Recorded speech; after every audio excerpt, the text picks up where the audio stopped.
À vous qui êtes sensibles à la beauté du monde qui nous entoure. Explorez, inspirez-vous, éveillez-vous, réveillez-vous. Good Green Vibes, immersion au cœur de l'éco-aventure de ceux qui changent le monde. Prêt à embarquer ?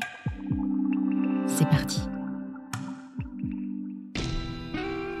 J'ai une ambition pour mon sport, pour que ça devienne vraiment, ou que ça soit le sport du 21e siècle, ce sport qui serve la société, au-delà de juste faire de l'entertainment, au-delà de juste faire cette machine à rêve incroyable et fabuleuse qui est la voile et la course au large.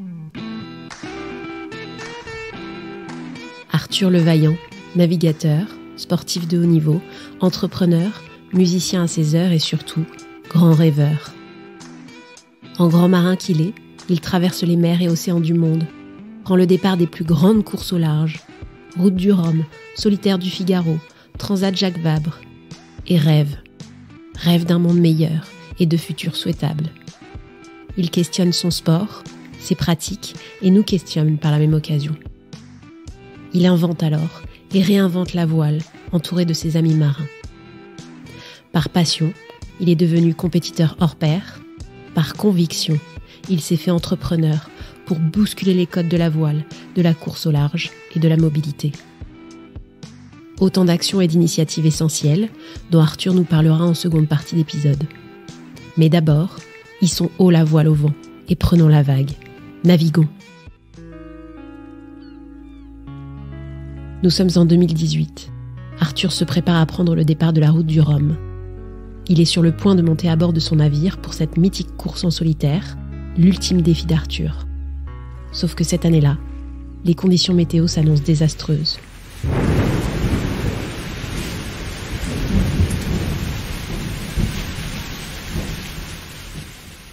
Tout le monde est un peu tendu parce qu'on part dans la grosse tempête. C'est-à-dire que là, il fait pas encore très mauvais, mais on sent que c'est l'avant-grande dépression qui arrive, l'avant-grande perturbation qui arrive. Et le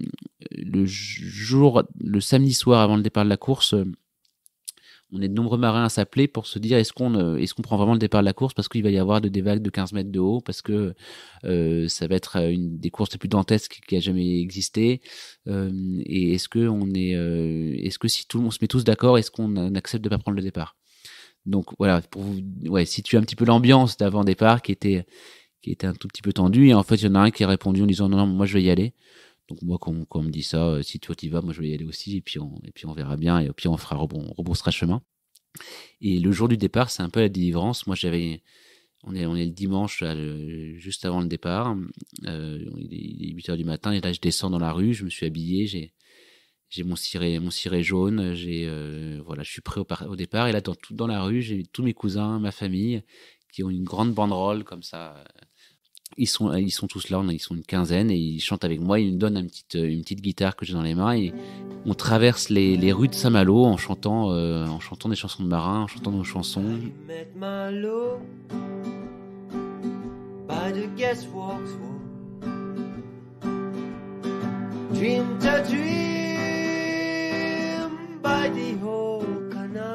Tu marches dans ces grandes ruelles qui ont une chargée d'histoires de pirates et de corsaires, et là tu te retrouves un peu comme un pirate qui part en mer à la recherche du trésor.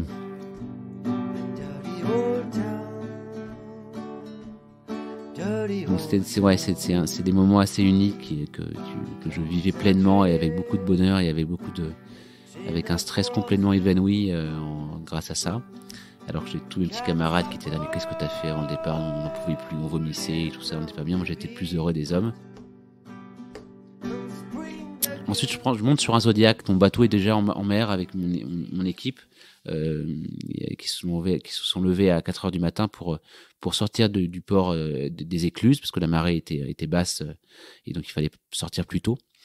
Et donc je les rejoins juste à l'entrée du port, et je monte sur le bateau, et là je reste 3 heures avec mon équipe, une partie de mes sponsors qui étaient présents aussi.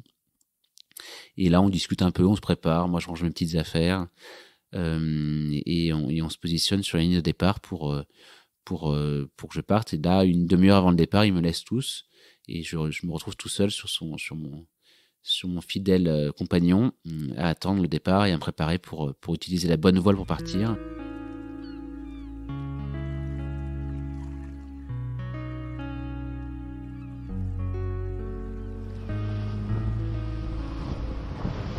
Top départ.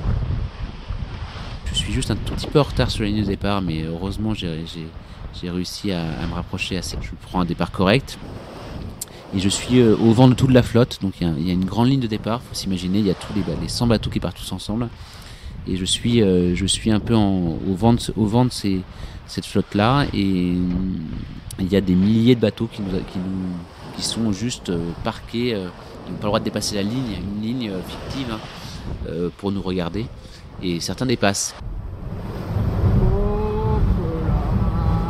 Je suis vraiment à 2 mètres de me taper des bateaux de pêche ou des bateaux moteurs qui dépassent de la ligne et qui sont vraiment juste devant ma route de collision. Du pilotage, hein. C'était un moment un peu chaud parce que j'ai évité plusieurs bateaux à ce moment-là et ma course aurait pu s'arrêter 5 minutes après le départ. On passe une bouée juste qui est posée devant le Cap Fréhel, juste après Saint-Malo. Et là, le Cap Fréhel, en fait, il y a des milliers et des milliers de personnes, des dizaines de milliers de personnes qui sont sur la pointe et qui regardent les bateaux. Et c'est le dernier un peu moment de foule avant le large, avant la pointe Bretagne et avant la traversée de l'Atlantique. Et donc, c'est un peu ce moment-là où tu dis un peu au revoir à la terre.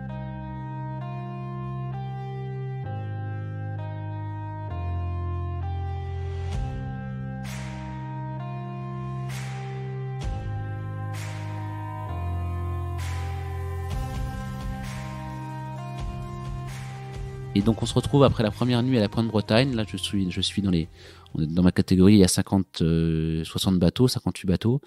Et là je me retrouve dans le groupe de tête des 5-6 premiers bateaux. Je fais une très belle nuit, je me retrouve même en tête de la flotte pendant quelques heures. Et en cette deuxième nuit, en fait, au moment où le vent monte très très fort, donc on a des rafales entre 40 et 50 nœuds, voire plus, hein, donc ça fait entre 100 et 150 et 120 km/h.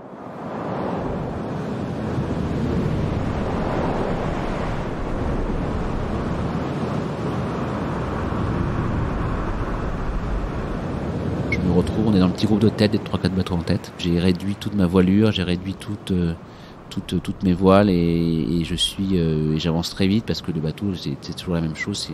C'est un ajustement entre la puissance et savoir doser la puissance des voiles. Donc on réduit les voiles. J'ai ma petite voile orange à l'avant du bateau qui est la voile tempête, le tourmentin. Et donc je me retrouve à l'intérieur du bateau, il est 2h du matin, le vent monte très fort, les vagues commencent à grossir.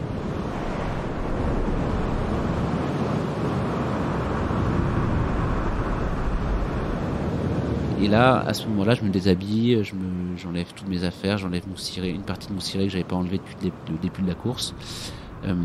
J'enlève mon gilet de sauvetage, j'enlève tout et je m'allonge un tout petit peu dans mon pouf rose là, dans mon bateau. Et à ce moment-là, il y a une grosse vague, ça tape. J'ai une voile que j'avais laissée en l'air du bateau pour tenir le mât et pour pas avoir, qui se déroule.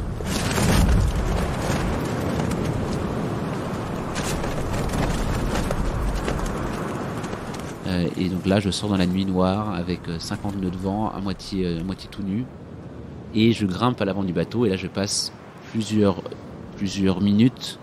Plusieurs dizaines de minutes, voire plusieurs dizaines de minutes à changer de cap, donc à repartir direction la Bretagne, alors qu'il fallait que j'aille à l'ouest, j'allais à l'est, et à essayer de rouler cette voile-là qui voulait pas se rouler, qui a eu un problème sur une pièce, et donc je me retrouve à l'avant du bateau dans les vagues et tout ça, à me faire chambouler dans tous les sens, et à essayer d'affaler cette voile. J'arrive à faire, mais au bout de 30 minutes, et donc je rebrousse chemin, et donc je passe de 3e, 2e, 1er à 6, 7e, 8e, 9e. Je repars donc face au vent, au pré, face aux vagues. Je dors un peu, voilà, je me remets en marche. Et au petit matin, j'écoute la radio, j'écoute les news, comme on dit, de la flotte, parce qu'on a des nouvelles tous les jours. Et j'apprends qu'un de mes petits camarades à côté de moi, la Sam Goodchild, a cassé son mât, a dématé à ce moment-là au même moment. Donc là, je me dis mince, le pauvre, et je me dis qu'en fait ma petite aventure n'était pas si grave.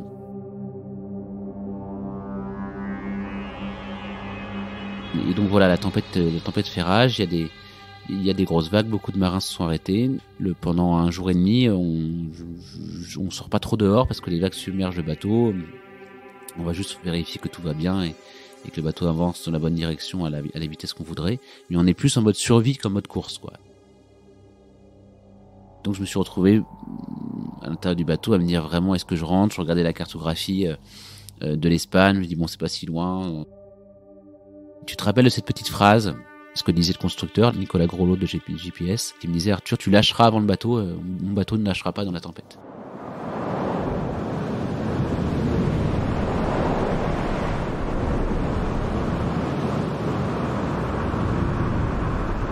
Pour se rendre compte de la taille des vagues, j'ai juste croisé en fait au large des Açores un immense cargo qui passait par là, un cargo de 250 mètres, je crois que c'est un des plus gros cargos qui existent, porte-conteneurs. Et en fait, je comprenais pas parce que je le voyais sur l'ordinateur, on a des petits écrans pour nous alerter de l'arrivée imminente de bateaux autour de nous. Mais en fait, je le voyais pas dehors.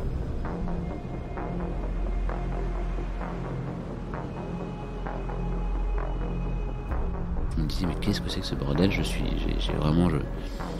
Je comprends pas, là j'ai un bateau qui est énorme qui est juste à côté de moi, je le vois pas. Et en fait, au bout de plusieurs fois, je me rends compte que je regardais toujours quand j'étais dans le creux de la vague. Donc je sors dehors et je vois l'immense bateau passer à côté de moi.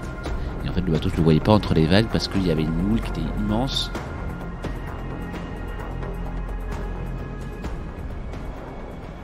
J'aime bien ça, les tempêtes, moi, en fait. Ce défi fabuleux,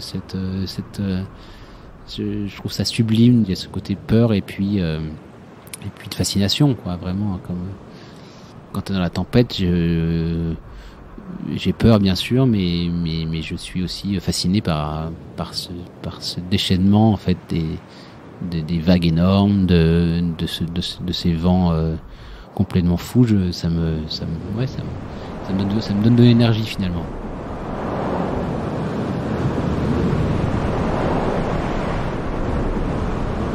Sur nos bateaux, faut se rendre compte que, surtout sur les bateaux neufs comme le mien, on a souvent une emmerde par jour. Donc tu passes ton temps à bricoler, voire plusieurs. Moi j'avais plutôt 3 ou 4 emmerdes par jour.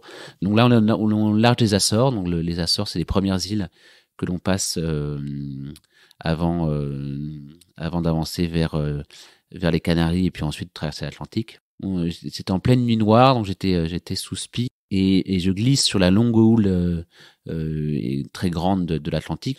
Et là en fait j'avais commencé à déplacer les matériels dans le bateau parce qu'on faut se rendre compte que sur les monocoques comme ça, on passe beaucoup de temps à déplacer tout le matériel qu'on a dans le bateau. On a presque 1 tonne de matériel qu'on déplace de l'avant de l'arrière pour avoir le meilleur angle possible de gîte du bateau pour aller avancer le plus vite possible. Et en fait, je m'étais fait un petit robinet d'eau de mer pour pouvoir laver ma vaisselle. En transportant mon matériel à l'intérieur du bateau, j'ai ouvert un tout petit peu ce robinet sans me rendre compte. Et ensuite, je suis resté plusieurs heures à la barre du bateau dehors dans la nuit. À ce moment-là, il y a pas de lune, c'est vraiment la nuit noire, donc on voit pas grand-chose. On barre le bateau qu'à l'électronique. Donc on a des compteurs d'électronique qu'on regarde et on regarde ces cadrans avec la vitesse du bateau, l'angle du vent, la force du vent, et puis on règle tes voiles pour ça. Et à ce moment-là, j'ai tout mon bateau qui s'éteint. Donc plus d'électronique, plus d'électricité dans le bateau, plus rien. Et là, je tends ma lampe frontale, heureusement que j'avais sur moi, à l'intérieur du bateau, et là je vois mon bateau qui est rempli d'eau. Des centaines de litres d'eau dans le bateau, là je coule. J'ai réussi quand même à affaler ma voile de devant, je me mettre un peu à la cape, donc m'arrêter en lâchant la barre, parce que j'ai plus de pilote automatique. Et je rentre dans le bateau, les batteries sont sous l'eau, tout est sous l'eau.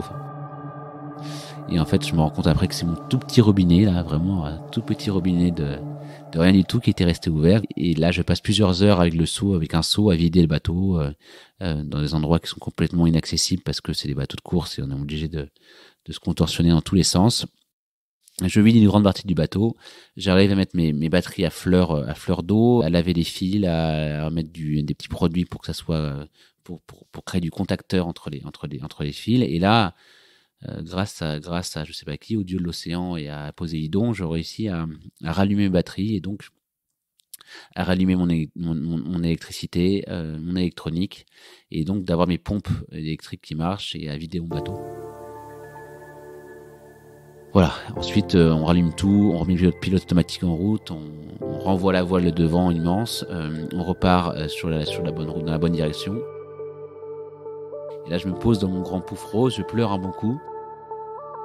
Et tu te dis que t'en as pas fini avec les emmerdes, et qu'il est temps d'arriver dans la deuxième semaine de course. La première semaine est compliquée, tu t'amarines, t'as une énorme tempête sur toi, il y a le stress et tout ça. Et la deuxième, voilà, t'as essuyé les plâtres de ces moments assez durs, et tu t'habitues à la solitude, tu t'habitues à être un marin en solitaire, et je commence à me sentir vraiment bien en mer et à me dire que ça peut durer des semaines et des semaines.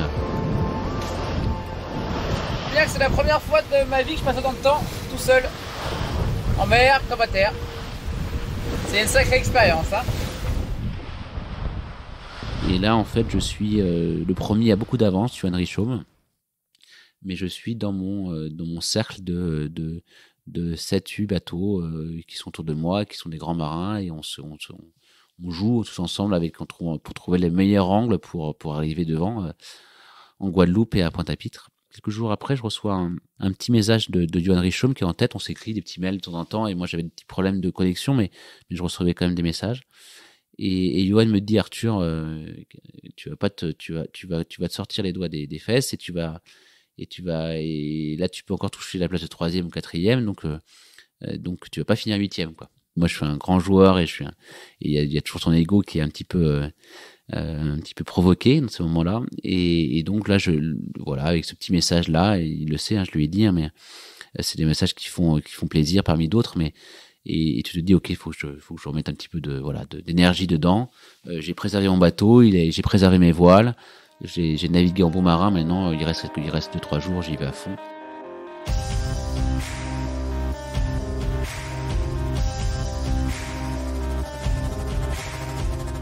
Et là j'ai vraiment poussé la machine, le bateau et moi vraiment à fond pendant 48 heures, voire plus. 72 heures, j'ai très peu dormi, j'ai beaucoup attaqué. La remontada en pyjama.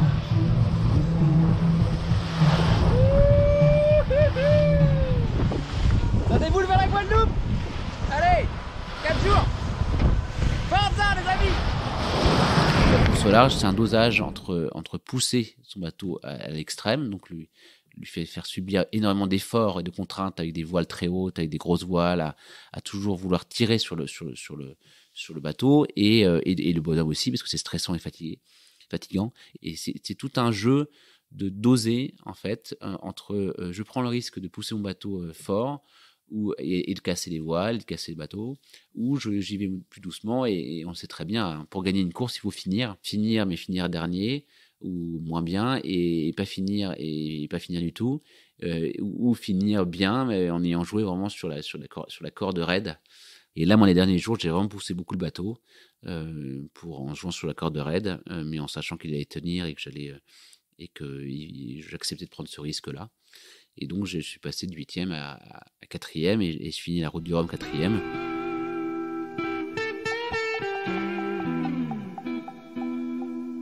La ligne d'arrivée est franchie. Arthur décroche la 4e position de cette mythique route du Rhum. Quelle aventure! Au cours de son récit, Arthur nous a plongé dans l'expérience d'une grande course au large. Et la course au large, c'est la traversée des océans à la seule force du vent. C'est la vitesse, la stratégie, la compétition, le sport et le dépassement de soi, la fraternité aussi. Elle est un incroyable générateur de rêves. Le tableau semble parfait.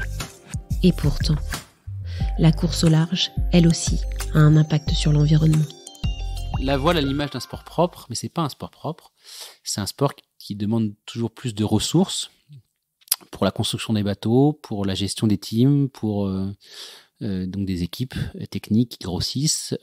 C'est un sport qui met en avant des entreprises qui sont loin d'être vertueuse. Et donc, c'est un sport qui a besoin d'argent pour fonctionner, comme beaucoup de sports mécaniques ou techniques, comme tous les sports. Mais c'est un sport qui utilise le vent pour se déplacer. C'est un sport qui utilise une énergie qui est très noble et qui a besoin finalement de peu de choses pour fonctionner.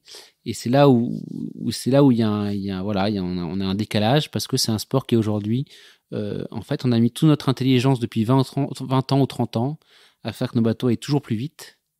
Et nos bateaux sont de plus en plus performants, vont toujours plus vite. On a mis notre intelligence collective au service de cette quête de vitesse absolue. Et aujourd'hui, ça a plus beaucoup de sens dans le monde dans lequel on vit, cette quête de record. Vous l'aurez peut-être noté à l'écoute du récit de sa route du Rhum, Arthur nous a raconté cette foule amassée au départ de la course, la technicité et la sophistication d'un bateau de course, entre autres. La quête de vitesse et de record a un prix. Elle n'est pas sans laisser une empreinte carbone lourde. Une empreinte qu'aujourd'hui, on comprend mieux et qui nous laisse entrevoir des chemins, des solutions pour la course au large de demain. Aujourd'hui, on a vu que l'impact de la construction d'un IMOCA, donc des bateaux du Vendée Globe, s'est passé de 480 tonnes d'équivalent CO2 à 480 tonnes en 10 ans environ. Donc malheureusement, la courbe n'est pas bonne, elle ne va pas dans le bon sens. C'est pas des sommes astronomiques, c'est un avion de ligne rempli à bord en partant de France, de Paris jusqu'à New York. Ce qui est important de vous montrer, c'est qu'on va pas dans la bonne direction. C'est-à-dire que la courbe ne bascule pas dans l'autre sens, et en tout cas, on ne réduit pas l'impact, on ne fait qu'augmenter. Aujourd'hui, la dernière route du Rhum, c'était 145 000 tonnes d'équivalent CO2 pour la course. Il y a 2 500 000 personnes qui viennent au départ de la course, donc il y a beaucoup de personnes. Et en fait, un des gros impacts, c'est ça. C'est 80% de l'impact, c'est les spectateurs qui viennent voir le départ de la course. C'est le déplacement de tout ce public qui aime notre sport, qui vient voir les marins au départ de la course. Et c'est là où il y a un énorme levier de comment on fait pour que les gens se déplacent autrement, les partenariats avec la SNCF, les vélos, les covoiturages, le transport est un des points majeurs d'impact. Comme pour les Jeux Olympiques, c'est pareil aussi pour tous les athlètes, pour tout le public qui vient et qui se déplace. Comment on fait pour réduire ça? Et puis après, les 20% qui restent, c'est plein de choses, hein. C'est le village, c'est la construction de nos bateaux, c'est le déplacement de nos équipes pour aller en avion en Martinique ou en Guadeloupe. C'est le numérique aussi. On n'en parle pas assez souvent, mais l'impact des photos, des vidéos, des sites internet, de la puissance de calcul qu'on a besoin de faire pour construire, dessiner, modifier nos bateaux. Comprendre, c'est le premier pas vers l'action. Fort de sa passion, Arthur s'est remis en question. Il a, avec d'autres, questionné la pratique de son sport et, fort de ses convictions, s'est pris d'une forte ambition pour le repenser, le reconnecter aux enjeux environnementaux. J'ai une ambition pour mon sport, pour que ça devienne vraiment, ou que ça soit le sport du 21e siècle et ce sport qui serve la société. J'ai besoin que mon sport ait une forme d'utilité sociétale. Et pour faire ça, dans ce microcosme de la voile, j'essaie de porter une voix pour qu'on fasse attention à cette quête de vitesse et montrer et expliquer que cette quête de vitesse a un impact. Et donc, c'était important de bien nommer les choses, d'être transparent, de se dire qu'on fait un sport magnifique, on fait un sport d'avenir, on fait un sport que j'aime éperdument, mais qu'on a besoin d'être plus en phase avec les enjeux de notre temps et montrer qu'aujourd'hui, on est juste le reflet d'un système qui ne fonctionne pas et qui va dans un monde sans vie. Donc, on est, pour une partie de nous, marins, skippers, ambassadeurs de marque, juste des panneaux publicitaires. Et ça, je me refuse à l'accepter, ou en tout cas j'ai besoin qu'on soit autre chose. Et on est plusieurs marins comme ça, on est plusieurs projets à imaginer des choses un peu différentes, et donc à mettre en avant des causes, des fondations, différentes idées plutôt que différentes marques. Par passion, Arthur est devenu ce compétiteur hors pair. Par conviction, il s'est fait entrepreneur pour bousculer les codes de la voile et de la course au large. Transformer tout un sport, son éthique, son modèle économique ne se fait pas en un jour, et encore moins tout seul. C'est pourquoi, avec une quinzaine d'autres grands marins, dont Roland Jourdain, Paul Mella, Gwenolé Gainé, Stan Thuré ou encore Adrien Hardy, ils ont créé La Vague, un collectif de navigateurs qui questionnent, cherchent des solutions collectives et qui inspirent positivement le milieu de la voile de compétition sur les enjeux environnementaux et sociétaux. La Vague, c'est aujourd'hui un think tank, un peu un média, un peu voilà, un lieu de guide de bonnes pratiques, de partage d'idées, et surtout où tout le monde a une voix, pas que les skippers, pas que les têtes d'affiche et les grands marins, il y a aussi les gens qui ont des allergies plein les mains parce qu'ils utilisent des produits toxiques pour construire nos bateaux. On a fait les premiers, il y a 2 ans, on a fait venir 300 personnes dans des amphithéâtres à Lorient pour réfléchir à comprendre, à expliquer ce qu'était un ACV, une analyse de cycle de vie, comprendre les différences entre les différents matériaux, réfléchir un peu à la philosophie de notre sport. Et puis, sur ce premier confinement, on a mis, on ne pouvait plus se voir, on a mis ces 300 personnes à travailler sur différentes thématiques. Et à la fin, on est sorti différentes idées pour faire évoluer notre sport, différents rêves à mettre en application, différents et surtout que les personnes qui étaient présentes et la Vague a une dimension très très open source et complètement d'ailleurs open source et open innovation et à essayer de continuer à expliquer, à mettre en avant ces guides de bonnes pratiques, ces guides de bonnes idées et pousser notre écosystème à être le plus sobre possible, en tout cas à tendre à comprendre comment et à trouver les clés, ou en tout cas proposer les clés pour imaginer un sport plus sobre. Et puis, il y a le marin en lui. Le marin qui se sent investi d'une mission, mettre son sport au service de la mobilité. Mobilité qui doit changer pour créer ses futurs souhaitables. Alors, il entreprend de réinventer, de renouveler une forme de mobilité presque oubliée, la mobilité à la voile pour tous. En 2022, il cofonde Selcop, la première coopérative de passagers à la voile. L'idée de la coopérative, c'est ça, c'est de permettre de déployer un petit peu un réseau, un mapping global de solutions pour à travers le transport védique. L'idée est de se dire qu'on va recréer des trajets à la voile, donc des trajets entre La Rochelle et l'île de Ré, entre Marseille et la Corse, entre Brest et l'Angleterre, entre l'Orient et les États-Unis, voilà, et le faire un peu partout en Europe et puis après dans le monde. C'est aussi reprendre le temps du voyage, c'est aussi apprendre à ralentir, apprendre à contempler le monde qui nous entoure. C'est apprendre à vivre différemment et à se dire que dans le voyage, il y a ce temps nécessaire au voyage, et que la destination, le chemin est aussi important que la destination. C'est ouvert bien sûr à tous, de moi à 77 ans. Démocratiser au maximum l'utilisation de la voile pour se déplacer, c'est un gros enjeu économique parce que aujourd'hui le transport est ultra subventionné. Là, il y a des billets d'avion qui coûtent 30 € pour aller, ou 20 € ou 0 € même pour aller de Paris à Barcelone, ou de Paris à New York pour 100 € aller-retour. Ça, c'est des choses qui dans le monde dans lequel on vit aujourd'hui ne devraient plus exister, ou exister différemment, et nous on va essayer de tout faire pour rendre accessible le voyage, les transports à la voile, et des 2 € en poche ou des millions.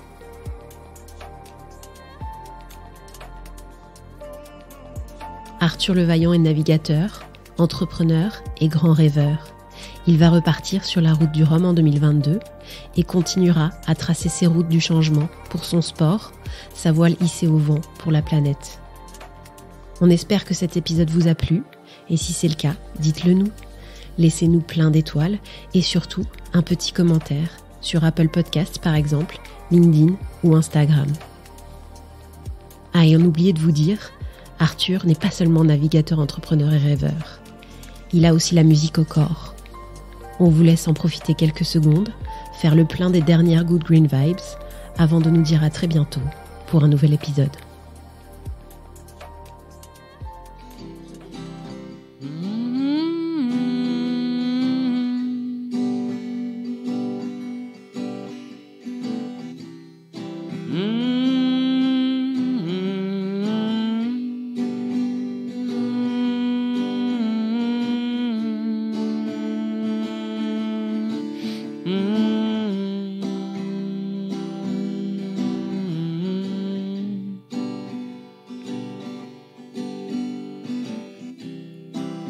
les vacances italiennes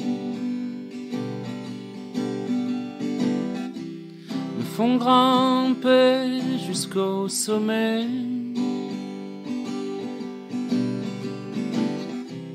Je ne pensais pas y arriver.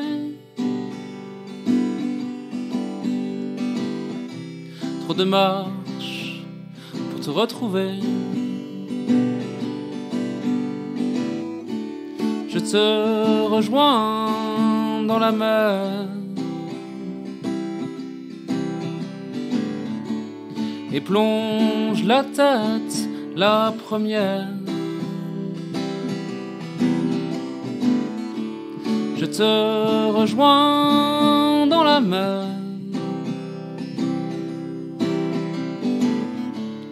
et plonge la tête la première.